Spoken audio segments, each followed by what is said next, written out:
राकेश लाल यादव। छोड़ दो दो है छे चार गे, छोड़ दो दो है छे चार गे, अब हमारे से कर लेने प्यार गे, प्यार गे, अब हमारे से कर लेने प्यार गे।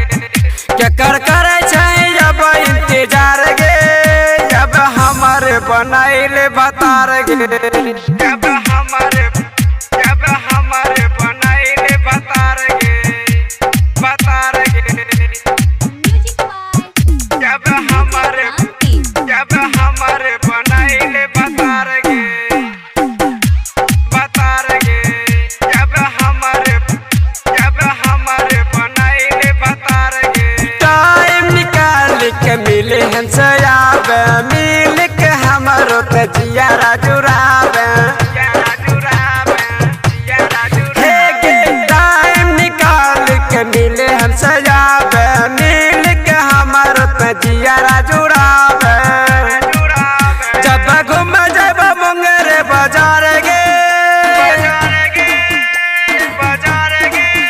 तोरा किन देव गलबा के हार गे, जब हमारे से कर लेने प्यार गे, जब हमारे बनाइले बतार गे, बतार गे,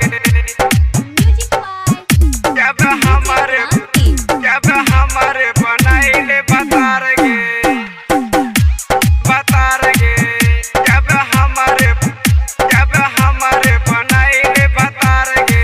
पंख तोहर बने तो अपन रानी, सागर फिरे सके छकी दिल जानी,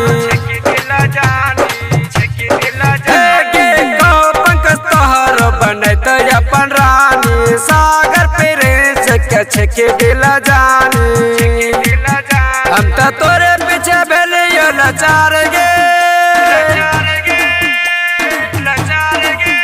मैं से करिया शादी के विचार गे, जब हमारे से कर लेने प्यार गे, जब हमारे बनाइले बतार गे, बतार गे। Rakesh digital recording studio Banarasi वैसा मुंगेर।